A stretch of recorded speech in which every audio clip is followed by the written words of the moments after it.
बच्चों रिप्रेजेंटेशन देख लेना इसमें, representation of an atom. Atom का कैसे रिप्रेजेंटेशन होता है आपको पता है?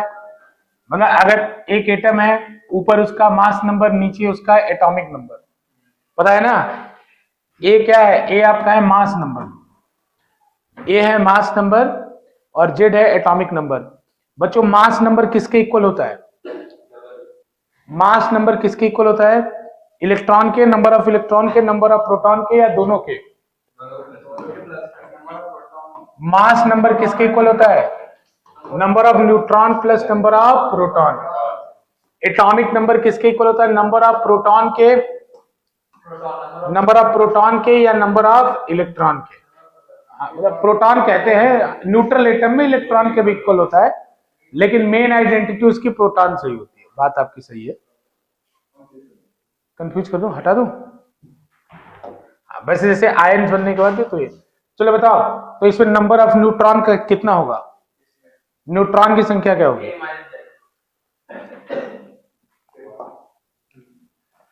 जैसे सोडियम है, सोडियम 1123, इसमें न्यूट्रॉन की संख्या बताओ कितनी होगी?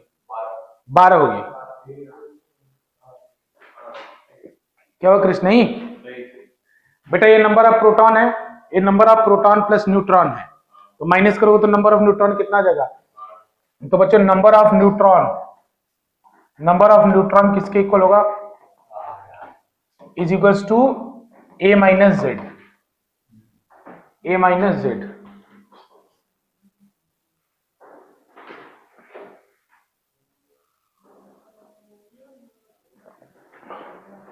अगला लिखो, हो गया? निपटाते चलो जल्दी जल्दी।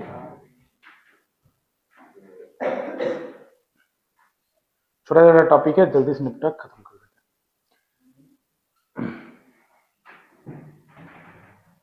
ठीक, आगे चलो, ये बेसिक है। देखो दूसरा इसी में बच्चों दूसरा topic, relation between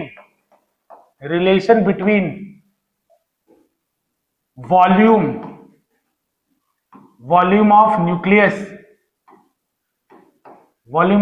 and mass number. Mass number को ए से रिप्रेजेंट करते हैं। तो बच्चों ऐसा पाया गया कि जो वॉल्यूम ऑफ न्यूक्लियस है, तो न्यूक्लियस को स्फेरिकल मान रहा हूं, तो उसका वॉल्यूम कितना होगा? 4/3 pi R cube is directly proportional to A. हाँ, वॉल्यूम ऑफ ए मतलब directly proportional to mass number, ठीक है ना? जितना ज्यादा मास नंबर था उतना ज्यादा वॉल्यूम था न्यूक्लियस का, ऐसा एक्सपेरिमेंटली पाया गया। तो बच्चों यहां से मैं लिख सकता हूं कि आर जो होगा वो डायरेक्टली प्रोपोर्शनल होगा ए टू द पावर 1/3 के। देख लो, radius of nuclear directly proportional होगा ए टू द पावर 1/3 के। तो यहां से एक फॉर्मूला बनता है R equal to R naught A to the power 1/3, R naught A to the power N 1/3। और बच्चों जब आर नॉट की वैल्यू निकाली गई तो ये निकल के आती है 1.2 फर्मी। एक फर्मी में, इसको फर्मी कह रहे हैं, फर्मी, एफएम लिखेंगे शॉर्ट में। फर्मी में ये सबसे छोटी यूनिट होता है 10⁻⁻15 मीटर होता है। एक फर्मी में 10⁻⁻15 मीटर होता है। तो आर नॉट की वैल्यू जो होती है 1.2 फर्मी होती है, ठीक है ना? आर और a/3 का ग्राफ अगर प्लॉट किया जाए तो स्ट्रेट लाइन आएगा, याद रखिएगा। आर का ग्राफ और आर और a का पावर 1/3 का ग्राफ प्लॉट किया जाए तो स्ट्रेट लाइन आएगा। इसका स्लोप क्या देगा? Are not.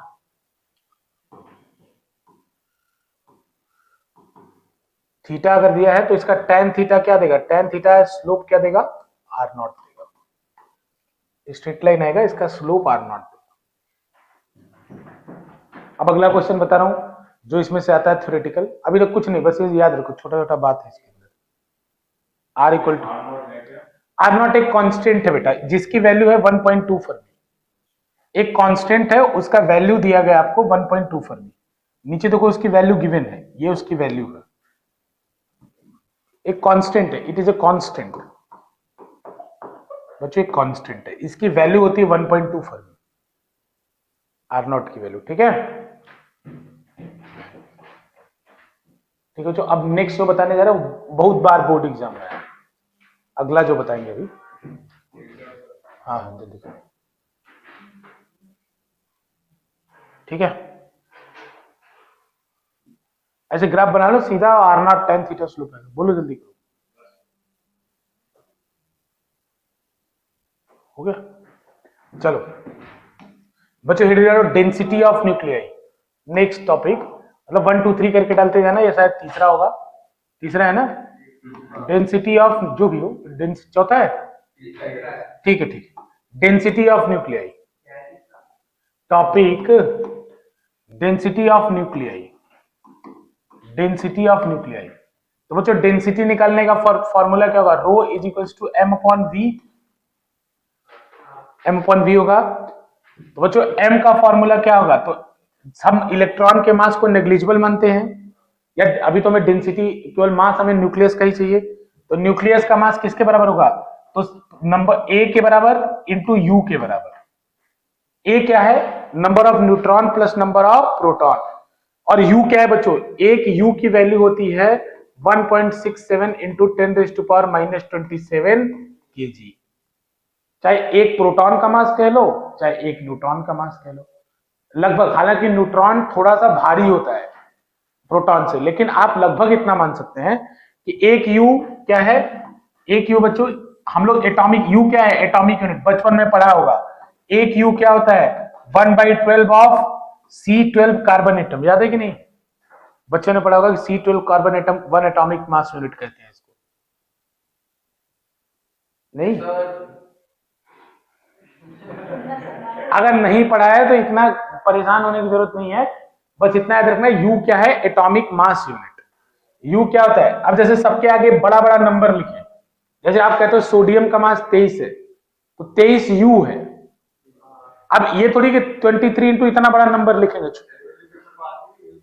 यू की वैल्यू नहीं है, लेकिन ऐसे याद रखना ये अपने काम आता है, जैसे आगे कोई मॉडर्न फिजिक्स में ये याद रखना मास ऑफ प्रोटॉन है, या ये मास ऑफ प्रोटॉन भी है, मास ऑफ न्यूट्रॉन भी है, सेम सेम दोनों सेम, ठीक है ना। मास ऑफ प्रोटॉन, यू क्या होता है, यू को कहते हैं atomic mass unit, atomic mass unit, atomic mass unit. लोगों ने जैसे आप लोग, आपको कोई अगर छोटा डिस्टेंस मेजर करना है तो आप छोटा यूनिट लेंगे ना, अब बड़ा डिस्टेंस मेजर करना है तो बड़ा यूनिट लेंगे, तो एटॉमिक मास को मेजर करने के लिए अलग अलग एटम के एक यूनिट लिया गया, उसका नाम यू। तो जैसे अगर मैंने मान लीजिए माइक्रोमीटर लिया, तो उसका रिलेशन होता है ना मीटर के साथ, तो रिलेशन 10⁻⁻6 होता है। C12 कार्बन का आइसोटोप अलग अलग होता है, लेकिन C12 मतलब इसका एटॉमिक नंबर, जिसका एटॉमिक मास नंबर जिसका 12, जैसे कार्बन का एटॉमिक मास नंबर, दो कार्बन का आइसोटोप, आइसोटोप जानते हो, एक होता है C614 और एक होता है C612, कार्बन का दो आइसोटोप होता है, आइसोटोप मतलब atomic number same mass number different. देखो ये हमारे न्यूक्लियाई का पार्ट नहीं है, तो पहली बात तो दिमाग पर ज्यादा जोर मत दो, ये मैं ऐसे बता रहा हूं, अगर आपने पूछा है इसलिए बता रहा हूं, बस कि एटॉमिक मास यूनिट क्या है। मेरा काम बस इतने से है कि ये याद रखो U क्या है, एटॉमिक मास यूनिट, और इसकी वैल्यू क्या होती है, बस ये याद रखो, मेरा मतलब इतने से है। और यही मास ऑफ प्रोटॉन होता है और यही मास ऑफ न्यूट्रॉन होता है। अगर केजी में कोई पूछे तब, केजी में पूछे तब, अगर बोले एटॉमिक मास यूनिट में प्रोटॉन का मास क्या होता है 1 U, एटॉमिक मास यूनिट में न्यूट्रॉन का क्या मास होता है 1 U, अगर बोले केजी में बताओ तब ये होता है। बाकी ये सब मैंने तो आपको केमिस्ट्री में बताना शुरू कर दिया कि C12 एटम का 1/12 हिस्सा करते हैं, तो एक हिस्से को एक यू कहते हैं, बस ये मतलब है, बाकी हमको इससे कुछ लेना देना नहीं है। तो अगर आपको ये बहुत ज्यादा कंफ्यूज कर रहा है तो हमको कुछ लेना देना नहीं है इससे, हमको उतना ही लेना देना है। और आपको ये याद रखना है कि मास ऑफ प्रोटॉन, ये मास ऑफ प्रोटॉन जो होता है वो नियरली इक्वल टू, नियरली मतलब इक्वल ही होता है, लेकिन फिर भी न्यूट्रॉन थोड़ा भारी होता है, ये किसके इक्वल होता है 1 U के इक्वल होता है, बस 1 U का मतलब क्या है, तो अगर केजी में पूछे तो किसके इक्वल होगा, इसके इक्वल होगा, बात खत्म। मेरे को बस इतना याद रखो और कुछ नहीं याद रखना, मुझे इतना मतलब है और कोई मतलब नहीं, ठीक है। हाँ यहाँ पे U से मैंने अभी पूरा नहीं लिखा था, मैंने इसको बच्चों लिखा 4/3 πr क्यूब, ठीक है ना। यू क्यों लिखा है? क्योंकि बच्चों मुझे केजी में चाहिए, मुझे किस में चाहिए? केजी में। तो ए की वैल्यू मान लो है 23, तो 23 एटॉमिक यूनिट में है ना, तो यू की वैल्यू से मल्टीप्लाई किया है, यानी यहाँ पे 1.67 इंटू 10⁻27 से मल्टीप्लाई किया है। बाकी वो जो वैल्यू थे वो यू के टर्म में थी, उसकी वैल्यू से मल्टीप्लाई किया है। अब देखो बच्चों यहाँ पे डेंसिटी किसके इक्वल आएगी, तो रो बराबर आ गया यहाँ से ए इंटू यू डिवाइडेड बाई 4/3 पाई। बच्चों आर की जगह में क्या लिख सकता हूं, तो पीछे याद करना जरा, आर की जगह अभी पढ़ा था आर नॉट इंटू ए का पावर 1/3 का क्यूब। लिख सकता हूं नहीं लिख सकता? अभी पीछे तो पढ़ा था आर नॉट इंटू ए का पावर 1/3। तो बच्चों ये पावर कैंसिल हो जाएगा, ये ए आएगा, ए से ए कट जाएगा, देख लो ध्यान से बेटा, यहाँ ए यू आएगा और नीचे कितना आएगा 4/3 पाई आर नॉट का पावर 1/3, आर नॉट का पावर 1/3 इंटू सॉरी बेटा आर नॉट का पावर 3, आर नॉट का पावर 3 इंटू ए। तो बेटा ए से कट जाएगा, तो डेंसिटी ऑफ न्यूक्लियाई क्या आएगा? अरे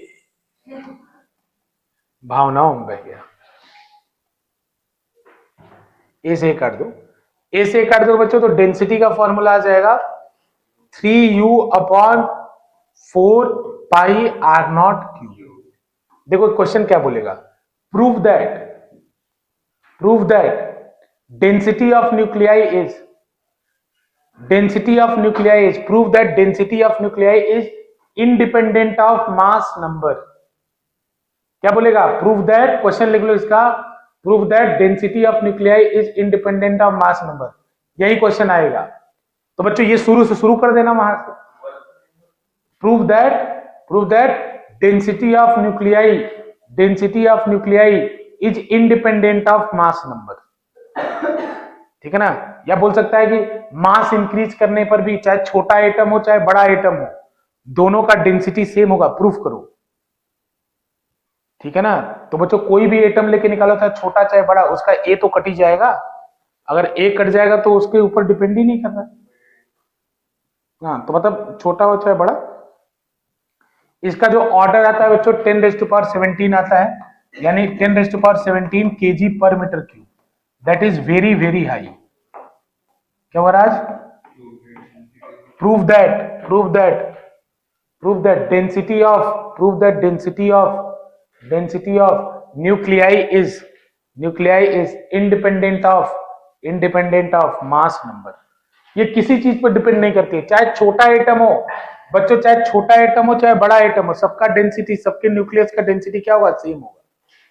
छोटा एटम बड़ा एटम सबके न्यूक्लियस का डेंसिटी सेम होगा, ठीक है ना। इसीलिए बोलते हैं nuclei is a short range force. आगे बताएंगे न्यूक्लियस फोर्स, ठीक है।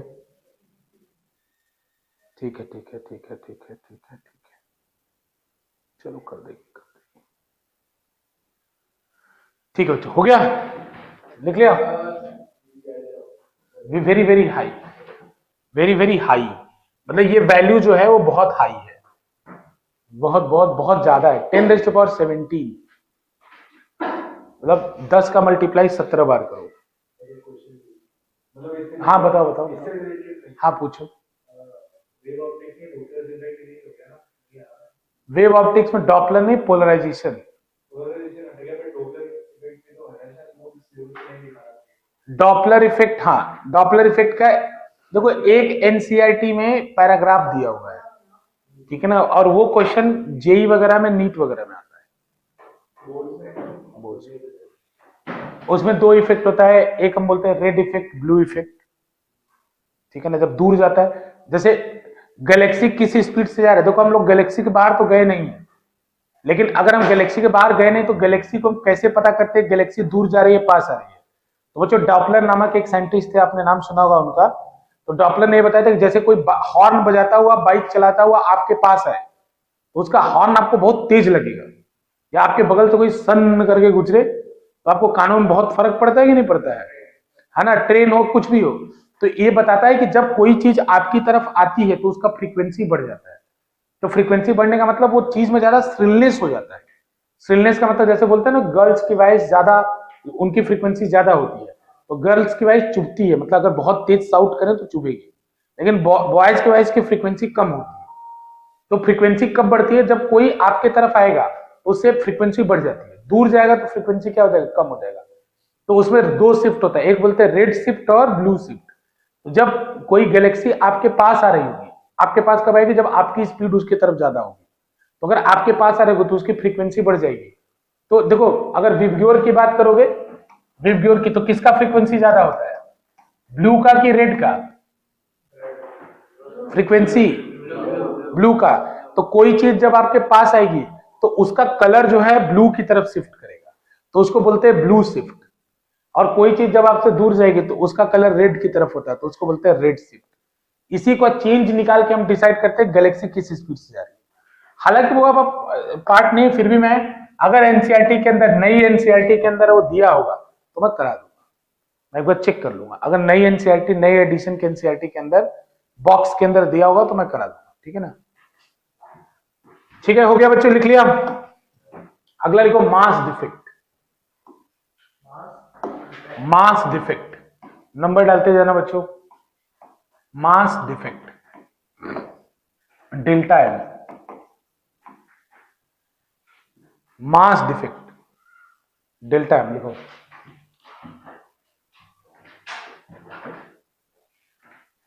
लिखो, it is the difference, it is the difference of, it is the difference of theoretical mass, it is the difference of theoretical mass of nuclei minus, it is the difference of minus and the actual mass, it is the difference between the theoretical mass of nuclei and the actual mass, it is the difference between the theoretical mass of nuclei and the actual mass and the actual mass and the actual mass and the actual mass and the actual mass, ठीक है ना? अब सुनो ध्यान से, यहां पे क्या हुआ बच्चों, अब कोई भी एटम है तो उसके अंदर हमें पता है कितने प्रोटॉन है कितने न्यूट्रॉन है, पता है ना हमें। तो हमने क्या किया बच्चों, एक मास निकाला, थ्योरेटिकल मास, मैं लिख रहा हूं यहां पे delta M, delta M mass defect. बच्चों तो इसमें मैं एक बार लिख रहा हूं थ्योरेटिकली मास, थ्योरेटिकली मतलब मुझे एक एटम में पता है कितने प्रोटॉन है कितने न्यूट्रॉन है, एक प्रोटॉन का मास पता है, एक न्यूट्रॉन का मास पता है, तो मैं टोटल मास थ्योरेटिकली कैलकुलेट कर सकता हूं। तो कैलकुलेट किया, कैलकुलेट कैसे किया बच्चों? तो जेड के बराबर क्या होगा? प्रोटॉन, तो कर दिया Z into MP, Z into MP मतलब जैसे मान लो जेड की वैल्यू 10 है तो 10 प्रोटॉन है तो 10 गुणे मास ऑफ प्रोटॉन न्यूक्लियस के अंदर होंगे, plus A minus Z into M N. हालांकि दोनों का मास सेम होता है, लेकिन अगर बहुत डिटेल में चले जाओगे तो न्यूट्रॉन थोड़ा भारी होता है प्रोटॉन से, अगर बहुत डिटेल में चले जाए तो न्यूट्रॉन थोड़ा भारी होता है प्रोटॉन से। तो बच्चों ये जो मास आया ये आपका कौन सा मास आया? थ्योरेटिकल, थ्योरेटिकल मास आया। फिर लोगों ने क्या किया, इस मास को और जो न्यूक्लियस का ओरिजिनल मास था, न्यूक्लियस का ओरिजिनल मास आयंस का मास, अरे इलेक्ट्रॉन निकाल दोगे तो आयंस बचेंगे ना, उनका मास में ये m क्या है? तो एक्चुअल मास है। तो जब उनके मास को निकाला डिफरेंस तो पाया कि दोनों मास अलग अलग है। थ्योरेटिकली जो हमने कैलकुलेट किया था वो वैल्यू ज्यादा आई और जो एक्चुअल में मास न्यूक्लियस का है वो उससे कम आया। समझ में आया कि नहीं आया? थ्योरेटिकली मास जब न्यूक्लियस का कैलकुलेट किया गया तो वो ज्यादा आया, एक्चुअल मास कम आया। तो लोगों ने क्वेश्चन पूछना कि ऐसा क्या हो गया, कहां गया ये मास? तो यहीं पे महान साइंटिस्ट आइंस्टीन है, इन्होंने बोला था ये जो मास का डिफेक्ट है वो किस में कन्वर्ट हो गया? एनर्जी में कन्वर्ट हो गया, और उस एनर्जी का इस्तेमाल हुआ न्यूक्लियस को बांधने में। समझ में आया ना? तो उसी को हम अभी मास डिफेक्ट पढ़ रहे हैं, अगला उनका भी पढ़ेंगे। तो इन्होंने बोला कि मास में अंतर क्यों आया, तो कुछ मास किस में कन्वर्ट हो गया? एनर्जी में, और वही मास, वही जो एनर्जी निकला वो न्यूक्लियस के बाइंड करने में मदद करता है, न्यूक्लियस को बांधने में मदद करता है, ठीक है ना? तो बच्चों ये मास डिफेक्ट का फॉर्मूला है, तो इसमें लिख लेना ये m क्या है बच्चों? मास ऑफ न्यूक्लियस, ये मास ऑफ न्यूक्लियस है। और ये क्या है? ये पूरा क्या है? थ्योरेटिकल मास। ये पूरा का पूरा क्या है बच्चों? ये थ्योरेटिकल मास ऑफ न्यूक्लियस है, theoretical mass, theoretical mass of nucleus, ये थ्योरेटिकल मास ऑफ न्यूक्लियस है पूरा। जेड क्या है बेटा, जेड क्या है, सिंबल भूलो मत, एक्स जेड ए। जेड क्या है, एटॉमिक नंबर, ए क्या है, मास नंबर। तो प्रोटॉन किसके बराबर होता है, जेड के। एक प्रोटॉन, नंबर ऑफ प्रोटॉन किसका होता है, जेड के। एक प्रोटॉन का मास एमपी है, तो टोटल मास ऑफ प्रोटॉन कितना हो जाएगा, जेड इंटू एमपी। न्यूट्रॉन किसके बराबर है, देखो लिखा है ए माइनस जेड के। एक न्यूट्रॉन का मास दिया, मल्टीप्लाई कर दिया, इसको हम लोग क्या बोलते हैं, ठीक हो गया, मास डिफेक्ट। ठीक है ना बच्चों, ये कहलाता है मास डिफेक्ट। ठीक है, अगले लिखो बाइंडिंग एनर्जी, लिख लो लिख लो लिख लो।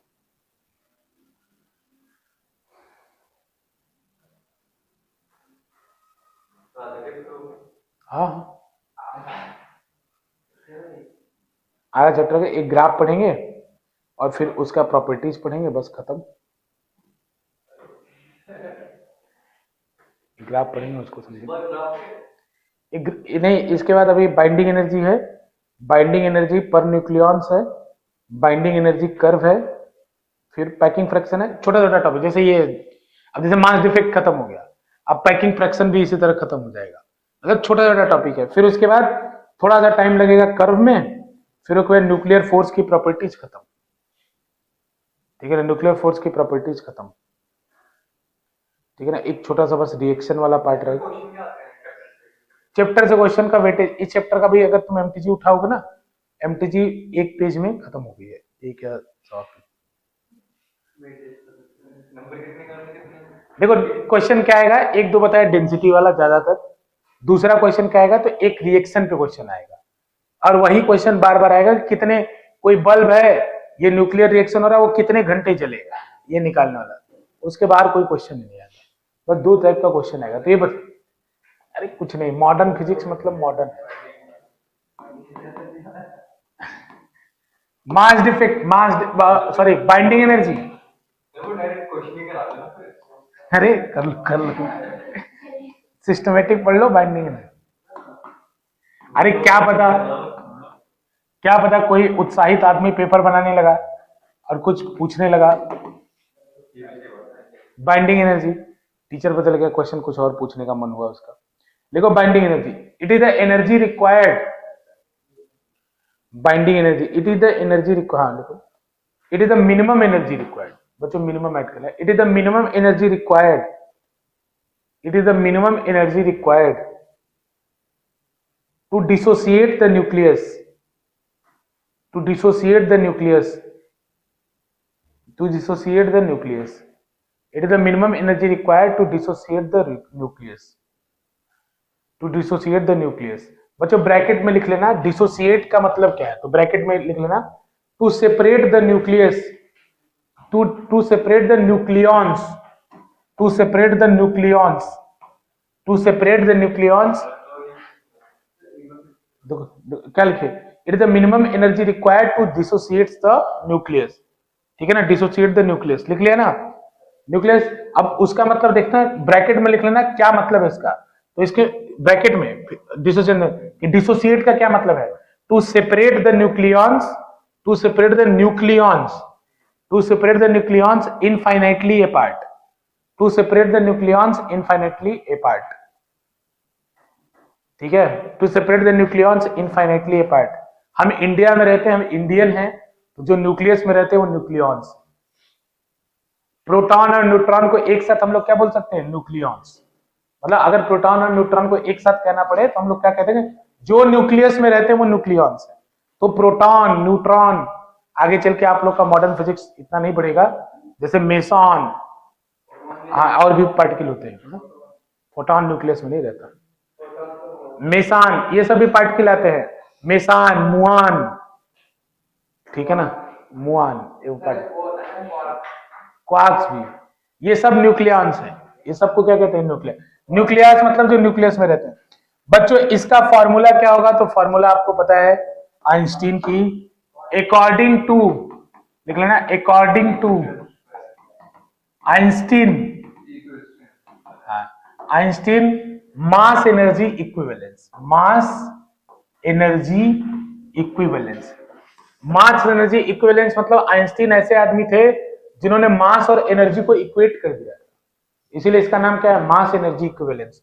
बच्चों binding energy is equals to delta M into C square, delta M into C square, delta M into C square. Binding energy is equals to delta M into C square, binding energy is equals to delta M into C square. Binding energy is equals to delta M क्या है, मास defect, mass defect ऊपर जो लिखा था mass defect, mass defect into C square. Binding energy is equals to delta M into C square, mass defect into C square binding energy. ठीक है ना बच्चों। देखो अब इसमें कैसे करना होगा, तो पहले आपको सबका थ्योरेटिकल मास कैलकुलेट करना होगा, फिर टोटल मास दिया होगा, फिर आपको माइनस करना पड़ेगा, तो आपका जो आंसर आएगा वो यू में आएगा। यू मतलब समझे ना, एटॉमिक मास यूनिट में आएगा।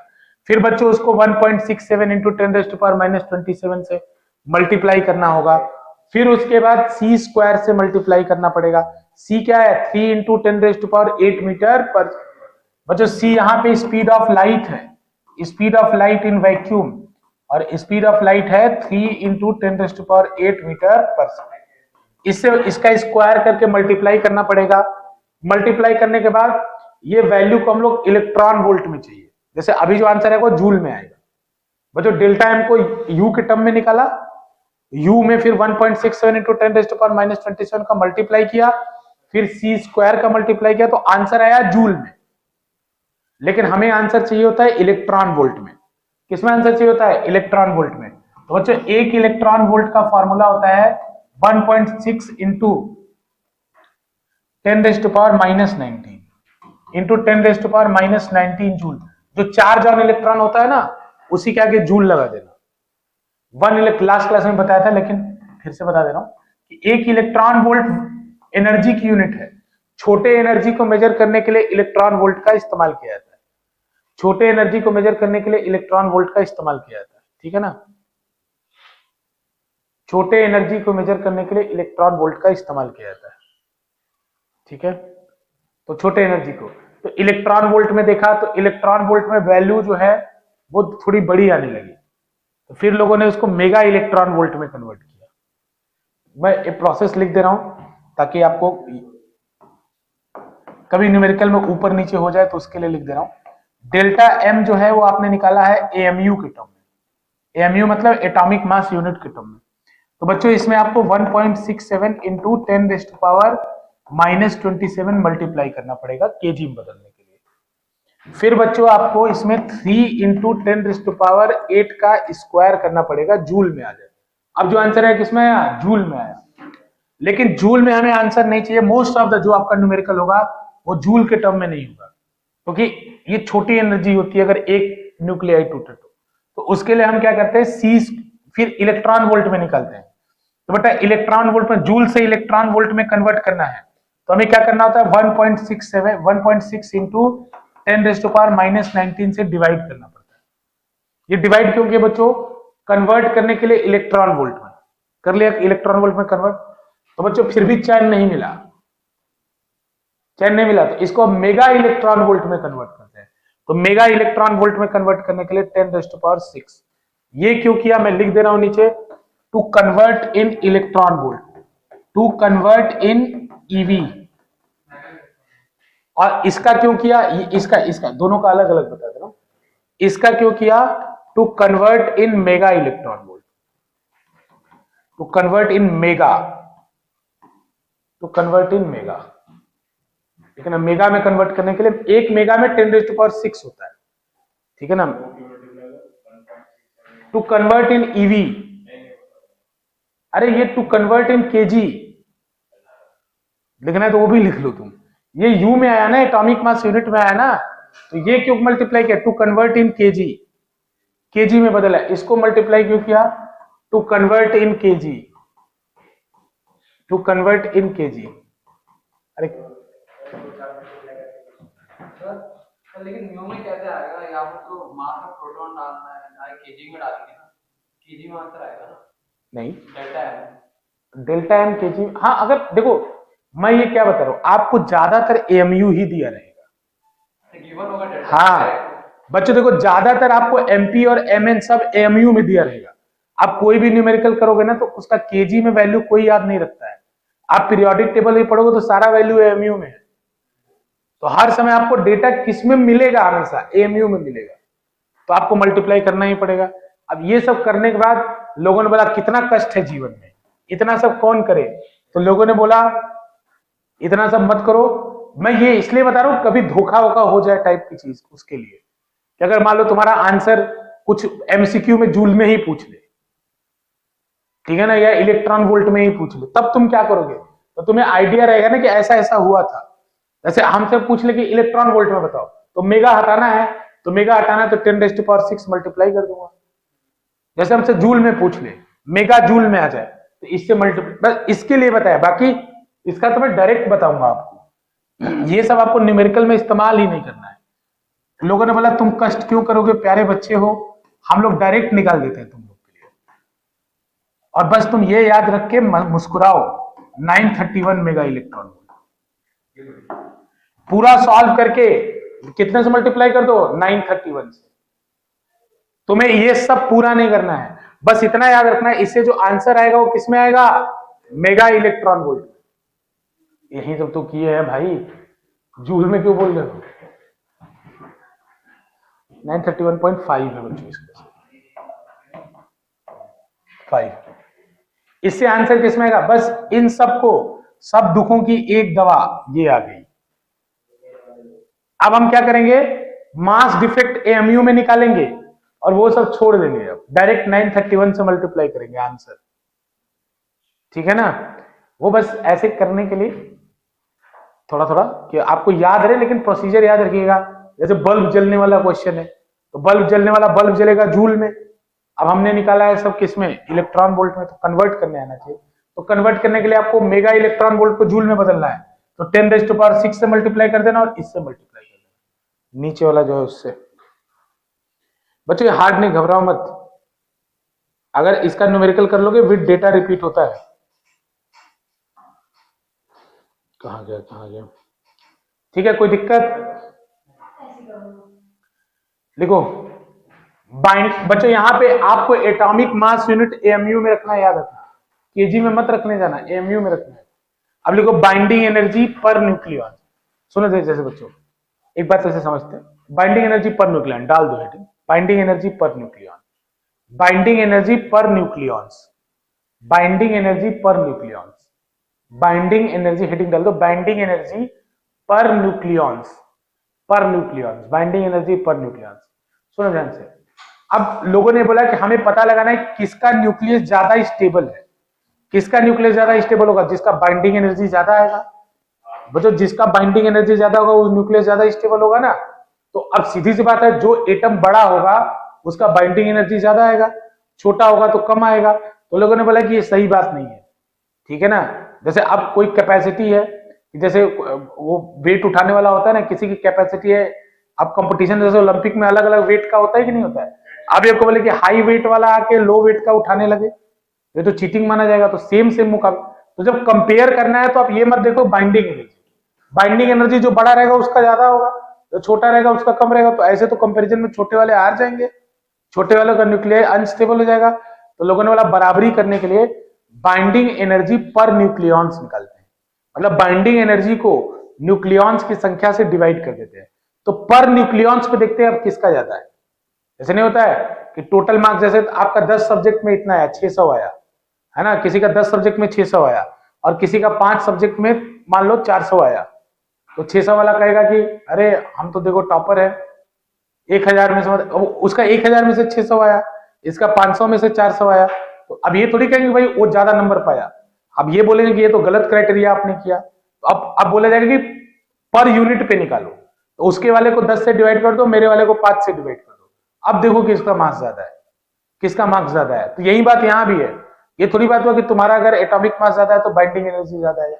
तो अब इसीलिए हम क्या पढ़ रहे हैं बच्चों, बाइंडिंग एनर्जी पर न्यूक्लियॉन, नाम बता रहा है, इसको बी बार से रिप्रेजेंट करते हैं। बी के ऊपर बार लगा लो बच्चों, कुछ नहीं करना, B/A। न्यूक्लियॉन्स की संख्या क्या होती है, न्यूट्रॉन प्लस प्रोटॉन। खत्म हो गया, B/A खत्म। जिसका बाइंडिंग एनर्जी पर न्यूक्लियन ज्यादा होगा वो ज्यादा स्टेबल होगा। अब यार नोट करके लिख लेना, नोट करके, if बाइंडिंग एनर्जी पर if B bar is greater, if B bar is greater, B bar is greater, then nucleus will be more stable। खत्म बात। if B bar is greater, then nucleus will be more stable। B bar is greater, then nucleus will be more stable।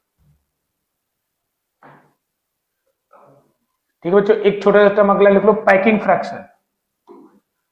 हाँ, if B bar is greater, then nucleus will be more stable। हाँ, अब इसके बाद packing heading heading packing fraction. Packing fraction, packing fraction बताता है कि कितना पास पास packing है न्यूक्लियस की। अरे पैकिंग मतलब समझ रहे हो कि पास पास कितना पैकिंग है। इसमें भी कुछ नहीं, बस तुम याद रखो पैकिंग फ्रैक्शन का फॉर्मूला होता है डेल्टा एम अपॉन ए, मास डिफेक्ट पर न्यूक्लियन। ये पैकिंग फ्रैक्शन है, mass defect per nucleon packing fraction है। इसको पीएफ लिख रहा हूं बच्चों, पैकिंग फ्रैक्शन। तो अगर आपको पैकिंग फ्रैक्शन दिया हो तो क्या बाइंडिंग एनर्जी पर न्यूक्लियन निकालना है, तो क्या करोगे बच्चों, अगर बाइंडिंग एनर्जी बी बार निकालना है तो बी बार क्या होगा, पीएफ इंटू सी स्क्वायर। देख लो तो सही लिखा हूं क्या, पीएफ इंटू सी स्क्वायर। अरे delta M into C square binding energy हो जाएगा, अपॉन ए करोगे तो बाइंडिंग एनर्जी पर न्यूक्लियंस हो जाएगा। अरे बी बार है, बी बार का मतलब क्या होता है, बाइंडिंग एनर्जी पर न्यूक्लियन। क्या हुआ क्रिश, तोते उड़ गए। अरे delta M into C square binding energy होता है ना, तो ऊपर वाला सी स्क्वायर से मल्टीप्लाई होकर क्या हो जाएगा, बाइंडिंग एनर्जी, नीचे न्यूक्लियन से binding energy per nucleon packing. बस आगे चलो, अब बात आ गया पैकिंग फ्रैक्शन का। हाँ अब बस यही binding energy curve, second last लिख लिया था ना।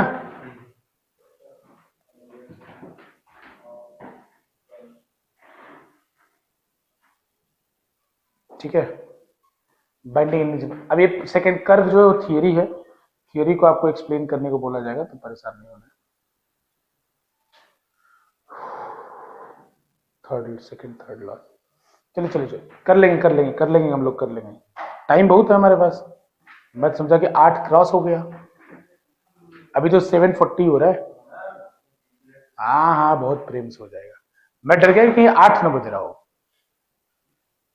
अभी है टाइम है, आराम से आराम से कर लेंगे। चलो ठीक है, चले आगे। अरे इसमें कुछ नहीं है, देख लो बच्चों, कुछ है तो बताओ एक बार। बस तुम बात समझते हो, न्यूक्लियस न्यूक्लियाई चैप्टर में कुछ है, बस चीजों को ध्यान दो, न्यूमेरिकल 1-2 कर लो, वही न्यूमेरिकल एग्जाम में आएगा, लिख के मुस्कुराओ।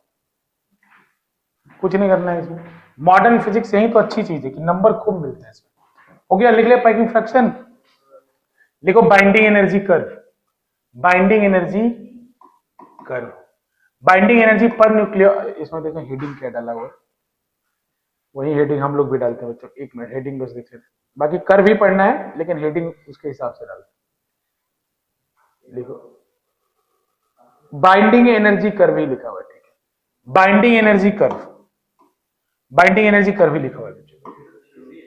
हाँ थियोरी है, बाइंडिंग एनर्जी कर्व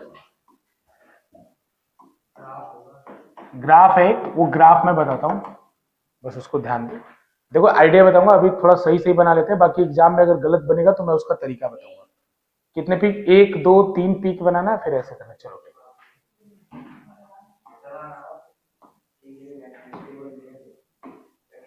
देखो बच्चों, इधर आएगा बी बार, इस तरफ ग्राफ में क्या रहेगा, बी बार, और इधर आपका रहेगा एटॉमिक मास नंबर ए। इधर क्या रहेगा, atomic mass number, atomic mass number, ठीक है ना, एटॉमिक मास नंबर। तो देखो इधर, तो बच्चों यहां 3 पीक बनाना है, 3 पीक ऐसे पहाड़ बनाने हैं, ऐसे फिर ऐसे फिर ऐसे, ठीक है, बना दिए 3 पीक। 3 पीक बनाना था ना, थोड़ा छोटा कर लेता हूं, नहीं तो ग्राफ बाहर जा रहा है। पहले 3 पीक बनाते हैं,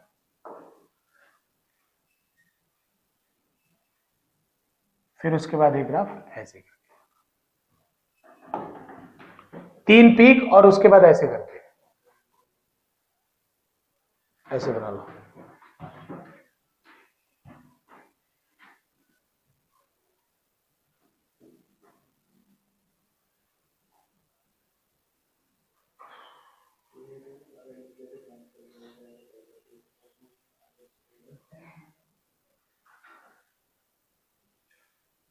क्या बच्चों?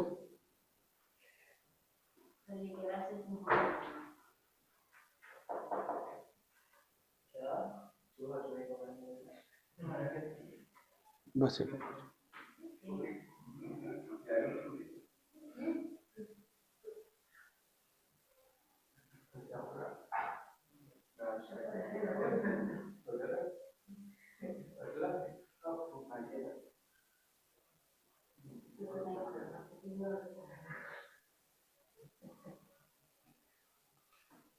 ठीक है, ठीक है बच्चों। अब देखो, एक आप एग्जाम में कर्व के ऊपर क्या है ये नहीं भी रहे तो आप परेशान मत होइएगा, लेकिन अभी मैं क्योंकि हम लोग थियरी लिख रहे हैं तो लिख लीजिए। बाकी क्या है नहीं भी रहे कोई दिक्कत नहीं है। देखो यहाँ पे हाइड्रोजन होता है और यहाँ पे हीलियम होता है। ये लिखो इधर बच्चों, यहाँ पे हीलियम होता है, नहीं याद रहे कोई बात नहीं। यहाँ पे लिथियम होता है 37, यहाँ पे कार्बन होता है नहीं, लेकिन लिख लो एक। अब इतना तुम मतलब क्या यार, लिख तो लो कम से कम।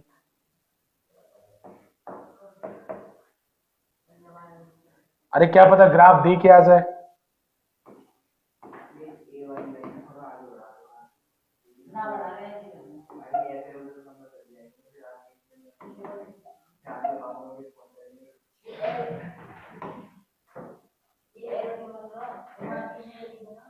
ए गधा कहीं का। आयरन सबसे ज्यादा होता है ना। हाँ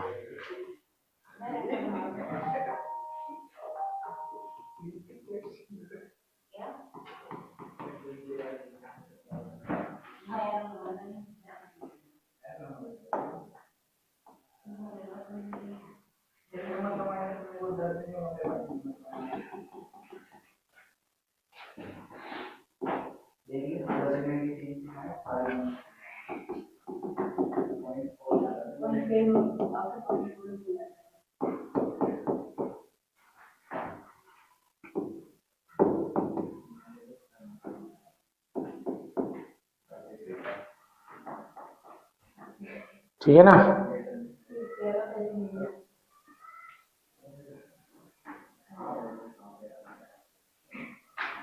बना लो। देखो ग्राफ में बस 3 पीक होना चाहिए, ये ध्यान देना, और ऐसे करके कर्व होना चाहिए, सबसे ऊपर आयरन होना चाहिए, इतना याद रखना बस। हाई स्टेटमेंट आगे लिखवाएंगे, आगे अभी अभी तो ग्राफ बना लो फिर लिखवाते हैं इससे।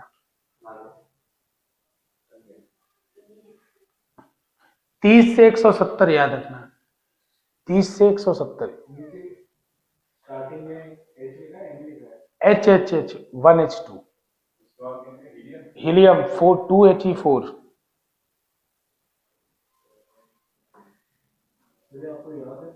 नहीं मेरे को नहीं याद है, आपको भी याद रखने की जरूरत नहीं है, लेकिन इतना जरूर याद रखना है कि टॉप पे कौन होता है।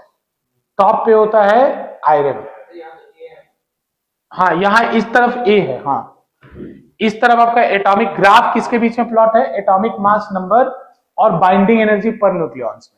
और आपको याद रखना बेटा कि टॉप पे कौन होता है, और नीचे लिख देना है 30 से 170, ठीक है ना, ऐसा करके बना देना। टॉप पे Fe है, उसका लगभग 8.5 मेगा इलेक्ट्रॉन वोल्ट उसका होता है। नहीं भी याद करोगे चलेगा। अब जो बताया जा रहा है वो देखो सुनिए।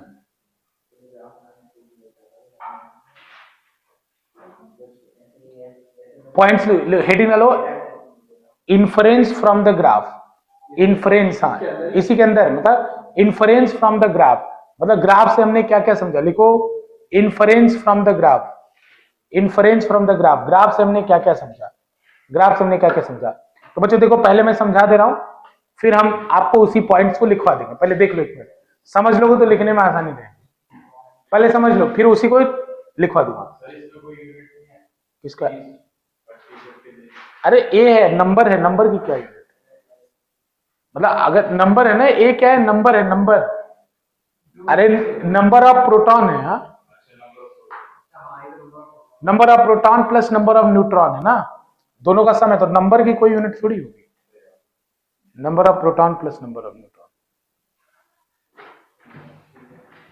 राज तुम्हें सुनाई पड़ रहा है ना? ठीक है, number of proton plus number of neutron हो गया।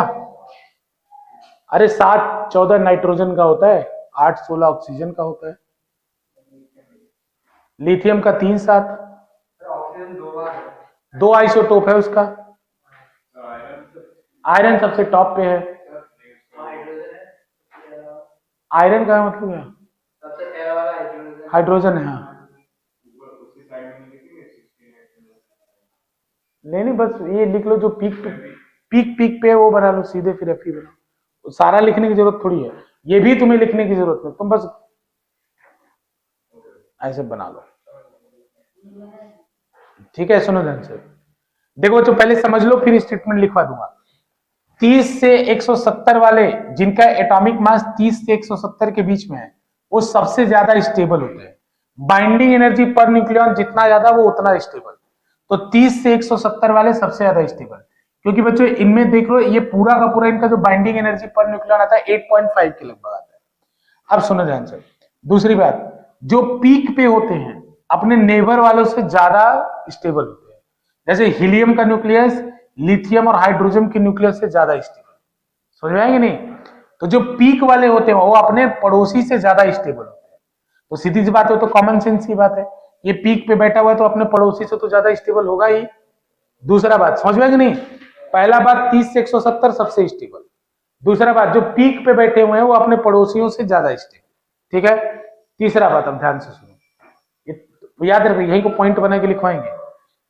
तीसरा बात है बच्चों, जिनका जैसे मान लो ये ज्यादा स्टेबल है ना और ये कम स्टेबल है, उधर वाले भी कम स्टेबल है जो 170 के बाद है। तो जब कोई कम स्टेबल रहती है तो नेचर का लॉ है कि प्रकृति हमेशा क्या चाहती है, कम स्टेबल से ज्यादा स्टेबल हो, इच्छा करती है कि भाई हम कम स्टेबल है तो ज्यादा स्टेबल हो जाए। तो बच्चों ये इनको अगर स्टेबल होना है तो अपने आप को तोड़ना पड़ेगा। जैसे मान लो इसमें यूरेनियम है, अब यूरेनियम का 235 है, तो यूरेनियम तो स्टेबल नहीं है, तो उसके पास चॉइस क्या है कि अपने 235 को तोड़ दे तभी स्टेबल है। देखो केमिस्ट्री में और न्यूक्लियर फिजिक्स में अंतर है। केमिस्ट्री में क्या होता है, एलिमेंट सेम रहता है, जैसे अगर ऑक्सीजन और हाइड्रोजन मिला तो पानी बनेगा, उसमें भी H और O होगा कि नहीं होगा। लेकिन यहाँ कहानी उल्टा है, क्योंकि यहाँ एटॉमिक मास एटॉमिक नंबर ही बदल जाता है।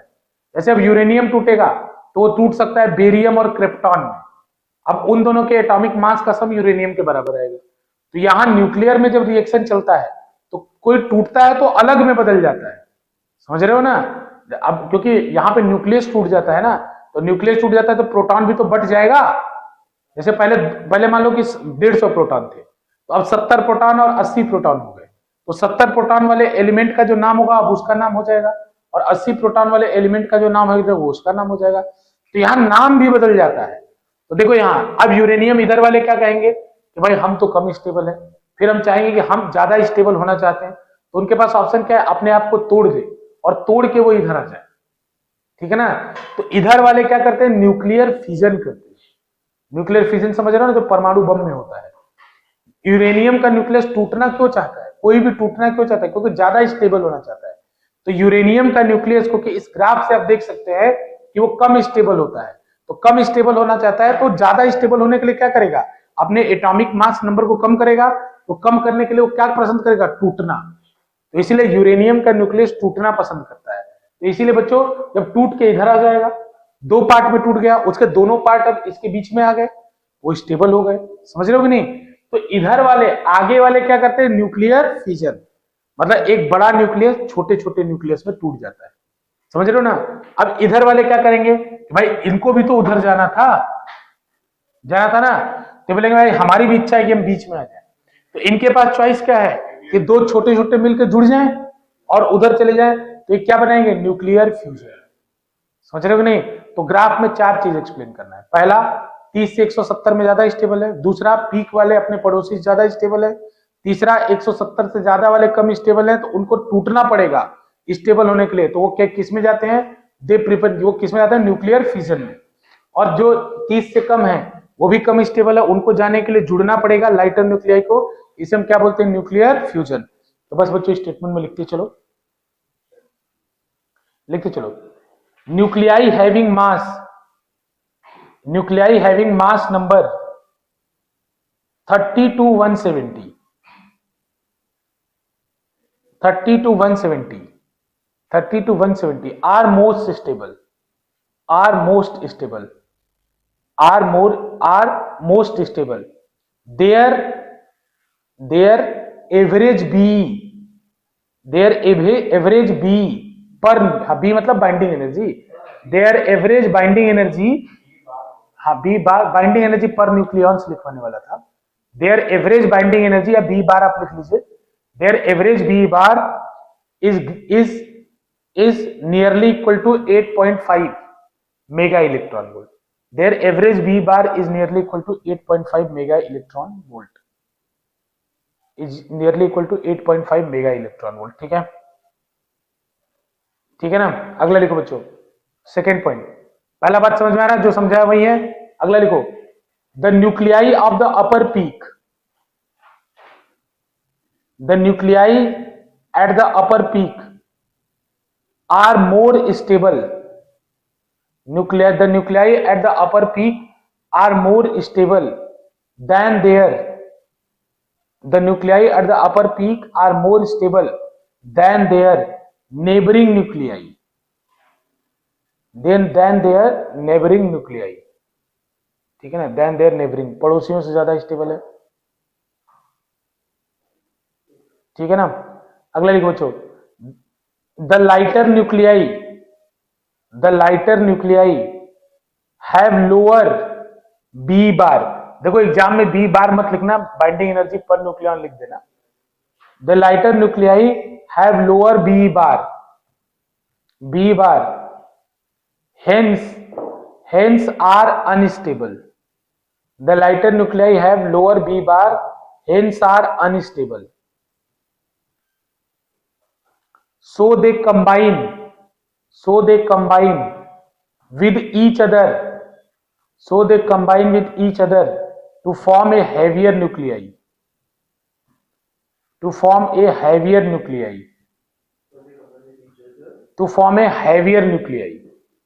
so they combine with each other to form a heavier nuclei having higher B bar,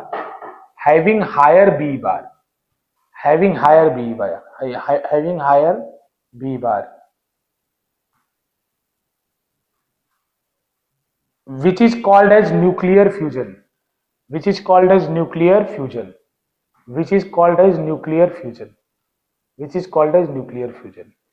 fusion lighter वाले थे ना ये, तो ये कंबाइन हो जाते हैं, it is called as nuclear fusion.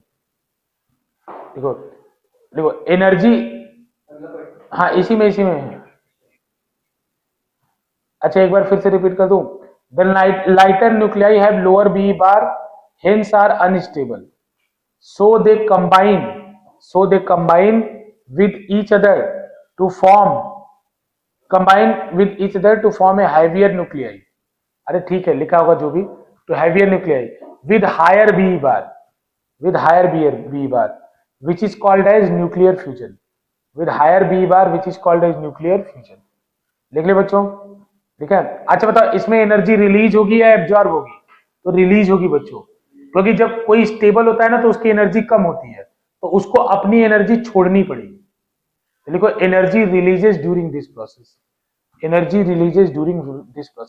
जब कोई स्टेबल होता है तो उसको एनर्जी छोड़नी पड़ती है, energy releases during this process. अब इसी के बाद बच्चों अगला उल्टा इसी का लिखवाएंगे, the heavier nuclei have lower B bar,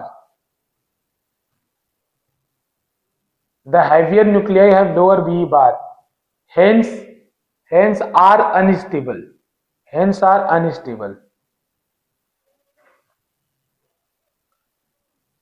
unstable, so they split into two or more nuclei, hence they split into two or more lighter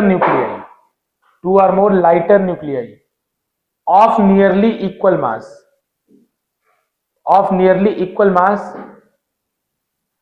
of near, लिख ले बच्चों, of nearly equal mass with higher B bar, of nearly equal mass with higher B bar, with higher B bar.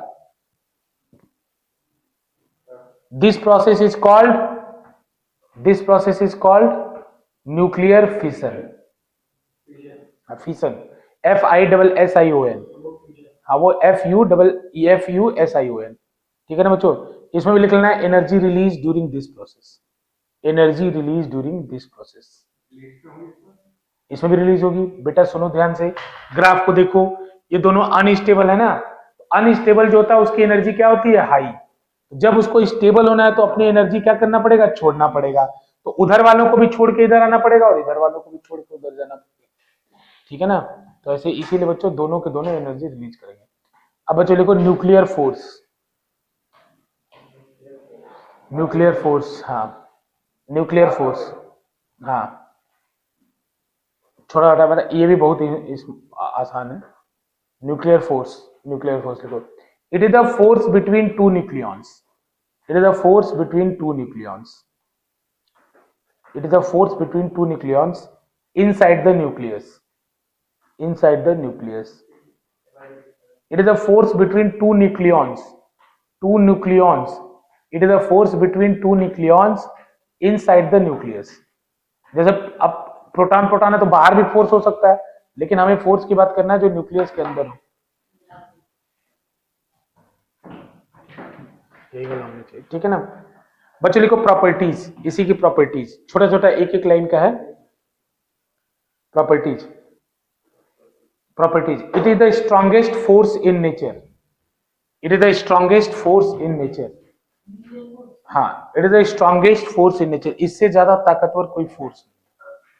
It is the strongest force in nature. बच्चों एक बात, एक average बता रहा हूं, ध्यान देना. जैसे मान लो बच्चों दो प्रोटॉन है, एग्जाम्पल प्रोटॉन का जानबूझ के ले रहा हूं. दो प्रोटॉन है, ठीक है ना, मैं समझने के लिए, बाकी मैं अभी रेशियो लिखवा दूंगा. तो दो प्रोटॉन के बीच में कौन कौन सा फोर्स हो सकता है? तो एक ग्रेविटेशनल फोर्स हो सकता है जो इनके मास के कारण हो, उसको मैं Fg कह रहा हूं. जो उनके मास के कारण, अरे न्यूटन ने बताया था ना Gm1m2/r². तो इनके मास के कारण एक फोर्स होगा. एक फोर्स इलेक्ट्रोस्टैटिक फोर्स हो सकता है K(Q1Q2/r². अरे दो प्रोटॉन है तो एक साथ कौन कौन सा फोर्स लग रहा है पहचानो.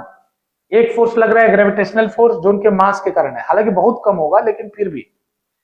एक फोर्स लग रहा है इलेक्ट्रोस्टैटिक फोर्स जो कि है प्लस प्लस चार्ज है तो रिपेल करेंगे. और एक फोर्स लग रहा है न्यूक्लियर फोर्स. न्यूक्लियर एटम के अंदर तो प्रोटॉन प्रोटॉन भी बंधे हुए हैं ना, तो न्यूक्लियर. तो इनका जो एवरेज निकाला गया बच्चों, तो आपको एवरेज याद रखना है. Fg ratio Fe ratio Fn. जब इनका एवरेज निकाला गया तो आया 1 रेशियो 10⁻36 रेशियो 10⁻38. ये रेशियो आया बच्चों. मतलब ये इलेक्ट्रोस्टैटिक फोर्स से भी 100 गुना बड़ा है. अब एग्जाम में पता है क्वेश्चन एक साल आया था लास्ट ईयर, शायद लास्ट ईयर, कि what is the ratio of nuclear force and electrostatic force. तो क्या होगा 100/100 1:10. अरे इसको सॉल्व करोगे तो कितना 100:1. 100 गुना ताकतवर होता है ना. देखो यार पावर 36 है, उसमें 100 और मल्टीप्लाई करो तो 38 आएगा ना. तो न्यूक्लियर फोर्स 100 गुना ताकतवर है, तो रेशियो आएगा 100:1. अगर न्यूक्लियर बाई इलेक्ट्रोस्टैटिक करोगे, न्यूक्लियर बाई इलेक्ट्रोस्टैटिक. अरे इसमें डाउट है क्या? लेकिन ये तीनों फोर्स समझ रहे हो ना, एक ही चीज का है. जैसे प्रोटॉन प्रोटॉन है तो इसमें तीनों फोर्स लग सकता है, तीनों फोर्स लग सकता है. ठीक है ना. अगला लिखो बच्चों. It is charge independent force. It is charge independent force. हाँ लिख लो लिख लो लिख लो, जल्दी जल्दी लिखो. हाँ पॉइंट्स 1 2 इसके अंदर मान लो है, लिखवाना है 3 4 5 6 7 6 पॉइंट. अरे घबरा मत, अब बैठे हो तो कंप्लीट करके ही जाओ, अब हिलो मत, बैठ जाओ, कोई बात नहीं. अब 12th में आ गए, ये सब मौज लिया करो. ये भी मौज होता है. तो पता नहीं है, जो फ्लो में अभी जितना पढ़ जाओगे पढ़ जाओ, ये मौज होता है। अभी प्रेशर बना रहता है ना, इसलिए आनंद रहता है। थोड़ा पढ़ जाओगे देखो, और इसमें ये सब फ्री का मार्क्स होता है, तुम्हारा प्री बोर्ड भी उठ जाएगा। फर्स्ट बुक बहुत पेचीदा है, ये बुक एकदम निपटा दोगे तुरंत, और बस 3 साल का न्यूमेरिकल कर लेना, सारा एकदम फुल नंबर आएगा। थोड़ा बहुत ज्योमेट्रिकल ऑप्टिक्स परेशान करेगा, तुम वेव का भी प्रैक्टिस कर लोगे, वेव भी परेशान नहीं करेगा, सारा क्वेश्चन कॉपी पेस्ट होता है। अगला लिखो, अगला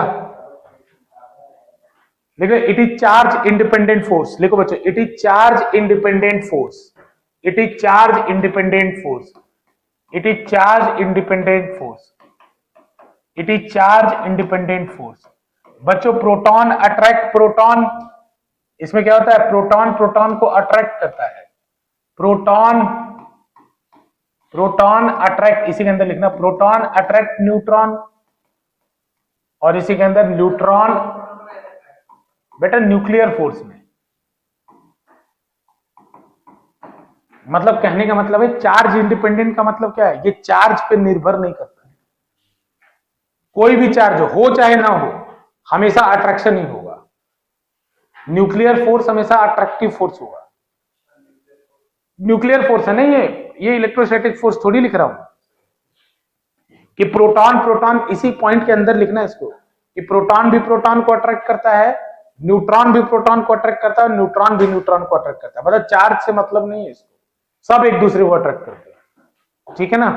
अगला लिखो, हाँ, it is a non central force, it is a non central force, it is a non central force, it is a non central force. देखो ये बात समझने वाली है, it is a non central force, non central force. देखो बच्चों, non central force मतलब कुछ ऐसे फोर्स होते हैं जो सेंटर टू सेंटर लगते हैं। एग्जांपल जैसे ग्रेविटेशनल फोर्स है, इलेक्ट्रोस्टैटिक फोर्स है, तो वो इसके सेंटर से इसके सेंटर के बीच में लगेगा, ठीक है ना।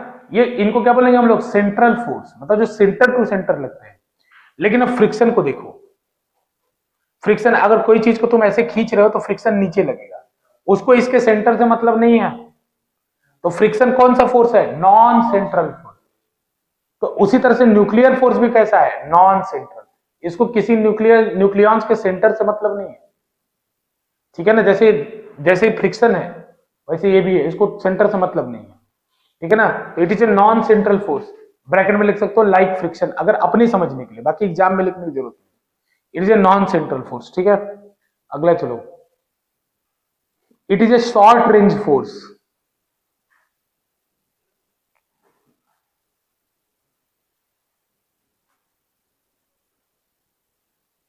it is a short range force, it is a short range force, it is a short range force, it is a short range force। Short range का मतलब बहुत कम दूरी तक लगता है। अब देखो न्यूक्लियर फोर्स न्यूक्लियस के बाहर भी नहीं आता है, न्यूक्लियस के बाहर इलेक्ट्रॉन है, लेकिन इलेक्ट्रॉन को न्यूक्लियस अपनी तरफ नहीं खींचता है, वो अपने यानी 10⁻⁻15 के अंदर ही रह जाता है, उसी में खत्म भी हो जाता है। तो इस चीज क्या है, शॉर्ट रेंज फोर्स, बहुत दूर तक प्रभावित नहीं करता है चीजों को। इसीलिए बच्चों क्वेश्चन हो जाता है कि कैसे आपको पता चला कि nuclear force short range force है, क्योंकि ए बढ़ने पर भी डेंसिटी नहीं बढ़ी। ए बढ़ने पर अगर मान लो लॉन्ग रेंज फोर्स होता तो जितना बड़ा ए होता उतना ज्यादा अट्रैक्शन होता, उतना टाइटली न्यूक्लियस का डेंसिटी बढ़ता जाता। लेकिन ए बढ़ते रहा लेकिन डेंसिटी वही रही। मतलब जैसे एक न्यूट्रॉन है, समझने के लिए बता रहा हूं, वो हमेशा 5 न्यूट्रॉन या 5 प्रोटॉन को पकड़ेगा, भले 1000 आ जाए, 1000 है तो 5 को पकड़ लेगा, बाकी 5 को बोलेगा तुम जाओ, 5 को पकड़ेगा। मतलब इसका मतलब कि उसको बहुत दूर तक नहीं जाना है। ऐसा नहीं कि उसको 100 मिल रहा है तो 100 पकड़ लिया, 200 मिल रहा है तो 200 पकड़ लिया। इसलिए क्या है, शॉर्ट रेंज फोर्स है, मतलब इसको बहुत ज्यादा से। अब इसमें लिख लो बच्चों, it is non conservative force, it is non conservative force, it is non conservative force. Non conservative force क्या होता है बच्चों, जिनका क्लोज पाथ में वर्क डन 0 नहीं होता है, क्लोज पाथ में वर्क डन 0 नहीं होता है, ठीक है। बस एक लास्ट, हालांकि लास्ट मैंने कहा था, लेकिन एक लास्ट लिख लेना, लिख लेना फोर्स, वैसे पॉइंट्स लिख लेना। अब अगला बच्चों एक लास्ट पॉइंट, बस केमिस्ट्री जैसा ही है थोड़ा सा, बस वही लिखोगे। लिखो न्यूक्लियर रिएक्शन, हाँ टॉपिक है। न्यूक्लियर रिएक्शन देखो मैं बताऊंगा, अब इसके बाद डायरेक्ट ये चैप्टर खत्म है। इसमें कुछ बड़ा टॉपिक नहीं, एक इक्वेशन लिखेंगे उसके बारे में समझेंगे, ठीक है ना। न्यूक्लियर रिएक्शन, तो बच्चों मान लो A प्लस बी है, ये दो न्यूक्लियस है, ये मिलके किधर जा रहा है, ये मिलके कन्वर्ट हो रहा है C प्लस डी में। मतलब कोई दो न्यूक्लियस है, जनरल केस ले रहे हैं, जो कन्वर्ट हो रहा है C प्लस डी में, ये न्यूक्लियर रिएक्शन है। तो बच्चों इसमें एक कैलकुलेट करते हैं क्यू कैलकुलेट करते हैं, ठीक है ना। तो देखो बस क्यू को बोलते हैं रिएक्शन कोसेंट, ठीक है ना, रिएक्शन कोसेंट ये कैलकुलेट करते हैं। तो क्यू का मतलब क्या है बच्चों, देखो मैं डायरेक्ट यहां लिख रहा हूं, मास ऑफ ए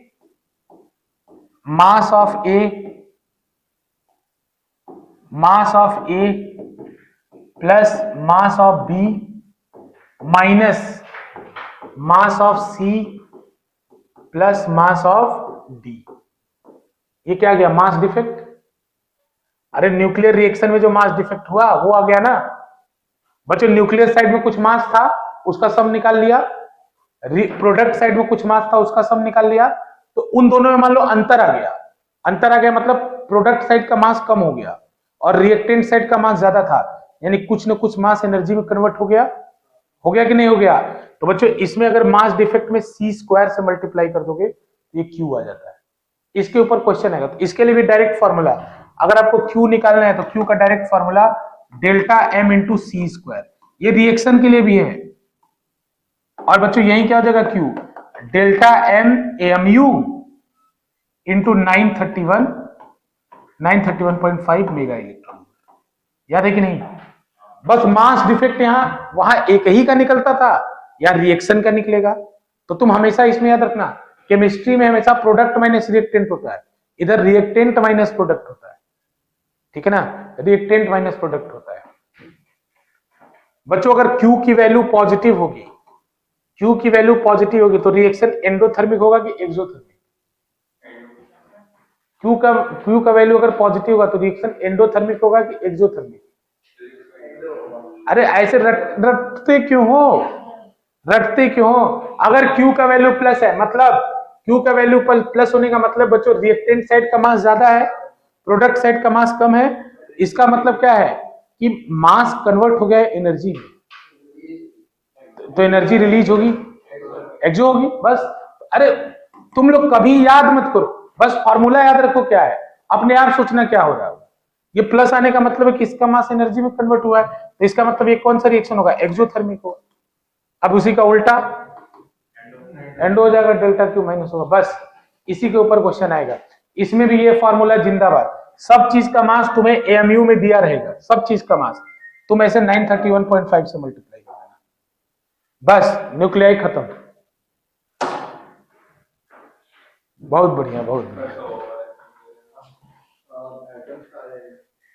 एटम से पहले सेमीकंडक्टर कर लो। अरे सर वेंसडे को मैं मुश्किल से छुट्टी पे हूं, अगर सब कोई छुट्टी पे रहे तब ना। कितनी देर के